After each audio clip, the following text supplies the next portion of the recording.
talk to you will be about the right. So I'll talk about how we go about executing this particular program. There is a different way that we'll be using to execute the assembly language program, right?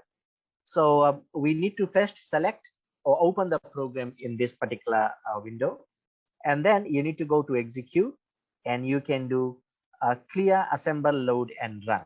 So now you can see on the screen that this particular program has started running. The program has been loaded into the RAM as well, and you can see these values. Registers are there. There has been some registers have been populated with some value, and now I can enter the value. So when I enter 3, so 3 is in the accumulator, and it has done some calculation here. Some values would change. In that case, now you can see instruction number 16 has the value 3 stored in there. Then I can enter value 2, and then I can enter -1. This particular program will stop reading numbers once we enter a negative number, right? So it stops.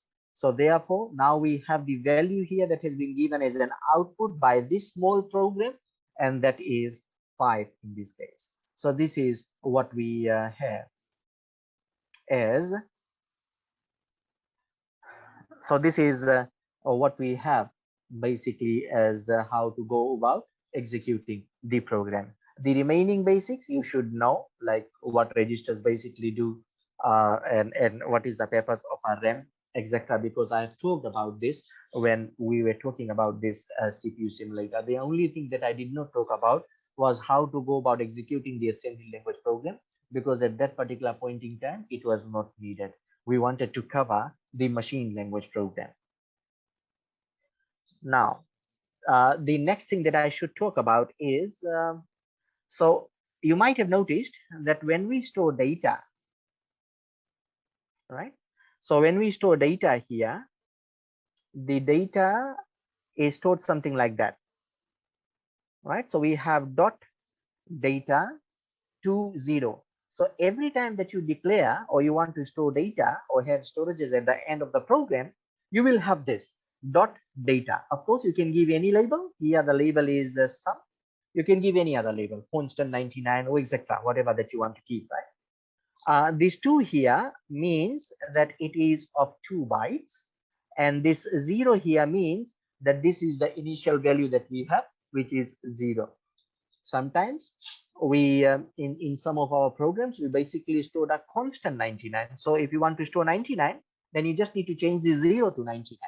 Or if you want to store any other number, -1, -2, depends, I mean, what you want to basically do, what the program does in that case. So you can have these things. You can have as many storages. I can have one more here, and it will be dot data to 99, let's say, semicolon. I can have another one and dot data to -1 in that case. So you can have many storages at the end. So this is something, I mean, which I thought of elaborating to you. Now from here, we will move to modifying the machine instructions. So what I will do is,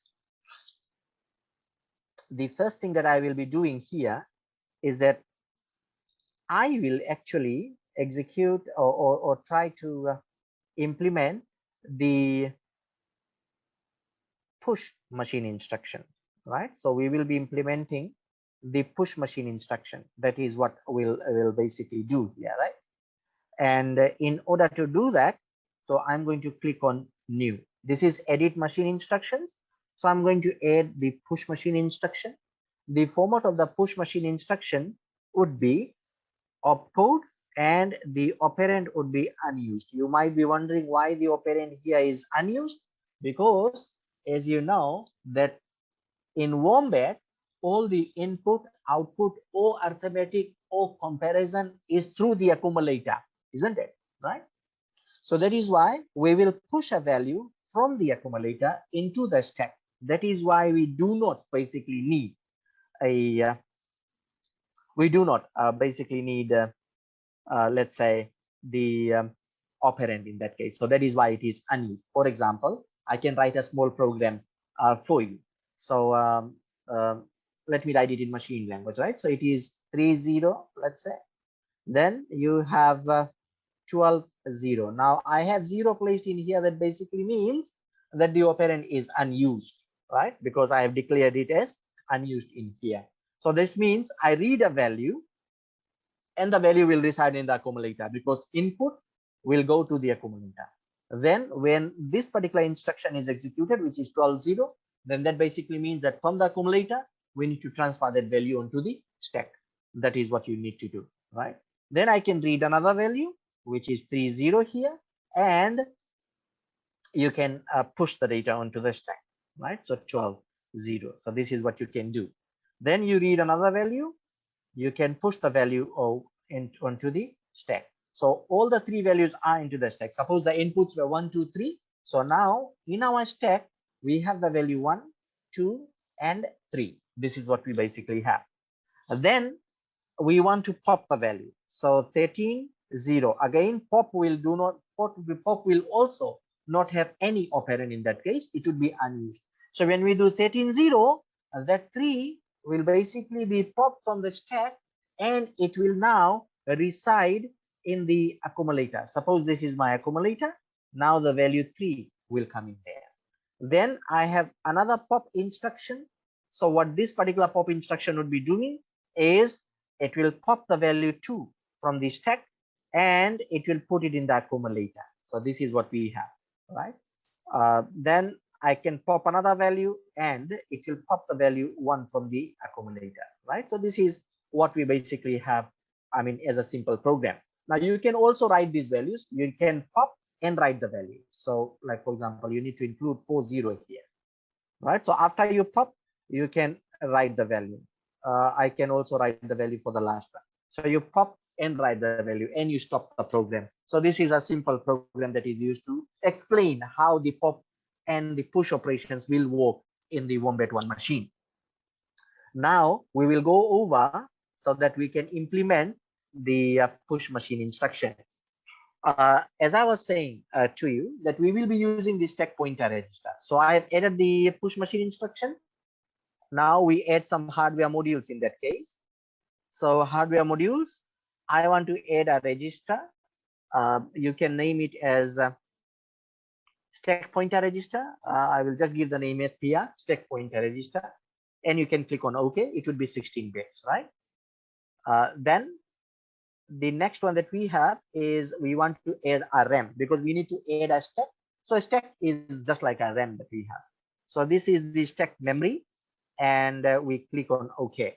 Now we do view a RAM stack. So this is what we basically have. Okay, so that is the RAM, which is main program. Main program would be loaded in here, and this one we have the stack memory. So whatever values that we push onto the stack, it will be basically stored in here. You can see that the stack has addresses 02468, and the values that will be stored would be 16 bits of length in that case, right? So that is why you have addresses which is 02468 in multiples of 2 that would be stored in there. The next thing is, once we have added the hardware modules, now we need to add some micro instructions. Now think about this. That is, if you want to push the value, right? So suppose this is my main memory here, and it has the values which is 0. Currently SPR is at address number 0, then address 2, then address 4, then address 6. So this is what we basically have in there, right? So the stack pointer register, let's say I'm saying it is a pointer because it will contain the address of the stack, right? So SPR is here, so it is 16 with number of bits, and it has the value 0. So this is what we basically have. So the stack pointer register is pointing to that. So when I want to insert the value needs to be into the accumulator. From the accumulator, the value needs to be transferred to the memory data register, because if you see the communication diagram, the data will go to the memory data register from the accumulator. Then from there, it will go into the stack memory. This is the sequence that we'll be following. After that, then what we'll do instruction number 1, right? Then instruction number Wi-Fi 2. charge. Instruction number 2 that we have is that you need to increment the stack pointer register, right? So that the stack pointer register